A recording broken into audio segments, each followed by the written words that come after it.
आजची तरुण पिढी पाश्चात्य संस्कृतीतले अनुकरण करत डॉल्बीच्या तालावर आपल्या लग्नाच्या वराती काढत असतात. मात्र सोनवडी तालुका सातारा येथील एका तरुणीने आपल्या बापाकडे लग्नाची वरात बैलगाडीतूनच काढण्याचा हट्ट धरत आणि तो हट्ट पूर्ण करून घेतला. लग्न होऊन ती US जाणार असली तरी तिने आपल्या गावाची मातीची नाळ अद्यापही तोडली नाही, हे तेच तिने दाखवून दिला. त्यामुळे तिच्या या अनोख्या हट्टाचे साताऱ्यात कौतुक केलं जात आहे. ही तरुणी उच्च शिक्षित असून साताऱ्यातील जिल्हा मध्यवर्ती सहकारी बँकेचे अधिकारी बिमलाकर कारंडे यांची ती सुकन्या आहे. आज तिचा थाटामध्ये विवाह सोहळा होत असून या सोहळ्यानिमित्त सोनवडी तालुका सातारा येथून तब्बल 20 बैलगाड्यातून वाजत गाजत वरात लग्न दारापर्यंत काढण्यात आली. यामध्ये नवरीकडील सर्व पाहुणे मंडळी आणि मित्रमंडळी यांनी मोठ्या उत्साहामध्ये या मिरवणुकीमध्ये सहभाग घेतला होता. खिल्लारी बैलांची बैलजोडी गाडीला झुपून चक्क या नववधूने ही बैलगाडी हाकली. तिच्या या अनोख्या स्टाईलने गावकऱ्यांनी देखील तिचे तोंड भरून कौतुक केले आहे. गेल्या अनेक वर्षापासून सोनवडी गावात बैलगाडीतून वरात काढण्याची परंपरा होती.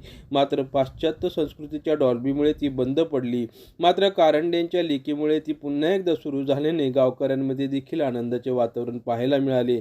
त्यामुळे कारंडेंची लेक आज जरी US नांदायला चालली असली तरी तिने आपल्या गावाची परंपरा पुन्हा एकदा सुरू केल्याने गावकऱ्यांनी देखील या परंपरेला असेच सुरू ठेवण्याचे आश्वासन तिला दिले आहे. आगात न्यूज महाराष्ट्र, सातारा.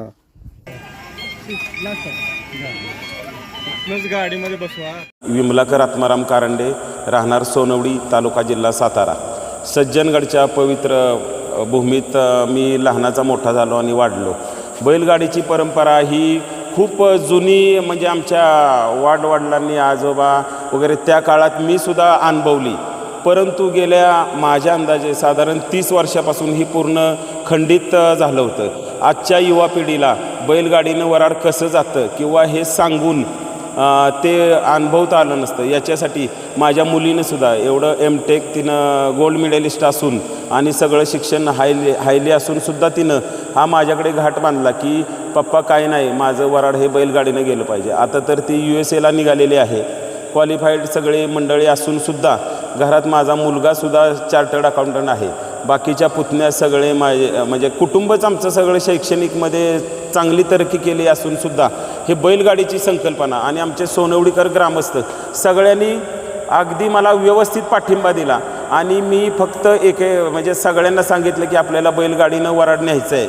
तर सगळ्यांनी व्यवस्थित नियोजन केलं आणि परिपूर्ण असं हे नियोजन नक्कीच भावी पिढीला म्हणजे आजच्या भावी पिढीला नक्कीच फलित होईल, अशा अर्थानं की जुन्या पिढीमध्ये लोक एकोप्यानं कशी राहत होती.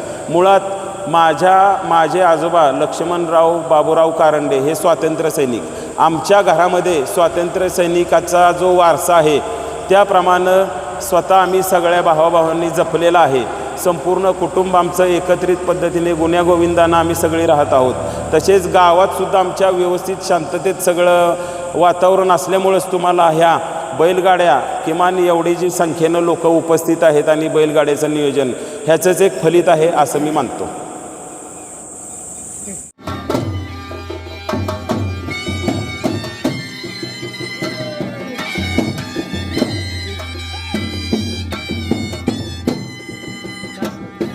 माझं नाव रामदास विठ्ठल खामकर, राहणार सोनवडी. सज्जनगडाच्या पायथ्याला आमचं गाव आहे आणि ही वराडाची परंपरा आमच्या गावातनं फार पूर्वीपासून होती. पण हे 20-25 वर्षामध्ये ही पूर्णपणे बंद झाली होती. तरुण पिढी जशी जशी पुढे यायला लागली तशी डॉल्बी म्हणा किंवा इतर जे कार्यक्रम यायला लागले ती ही पद्धत पूर्ण बंद झाली आणि आमची संपूर्ण शेती यांच्या जीवावर चालते. तर आता ही शेती बंद व्हायची वेळ आली.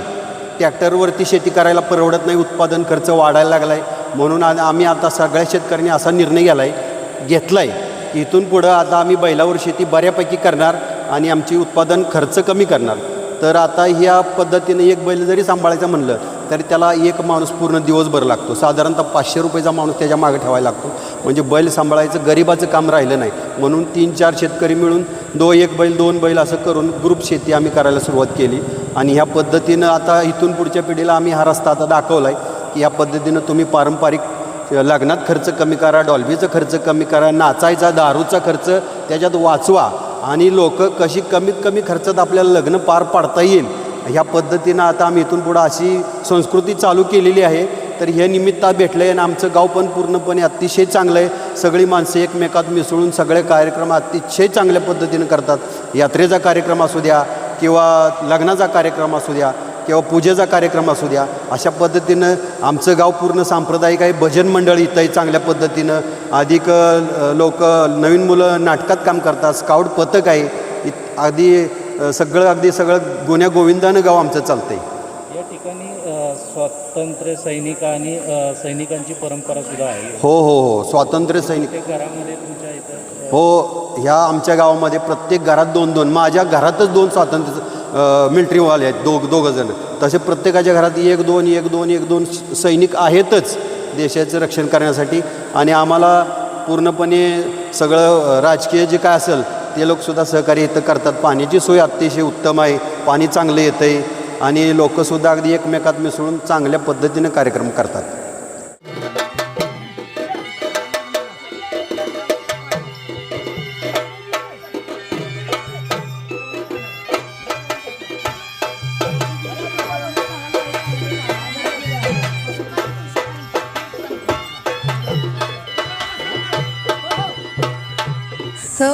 काही बदल हे आवश्यक असतात. आधुनिकीकरणामुळं हे करावे लागतात. पण आपण ज्या पारंपरिक परंपरा आहेत त्यांना धरूनही चाललं पाहिजे. त्यांचाही कुठंतरी विसर न होता कामा नये असं मला वाटतं.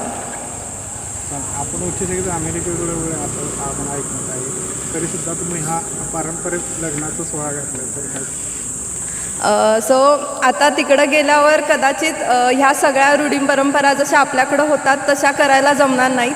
त्यामुळे जेवढ्या शक्य आहेत तेवढ्या आम्ही पारंपरिकतेने करायचा प्रयत्न करत आहे. आदिती विमलाकर कारंडे.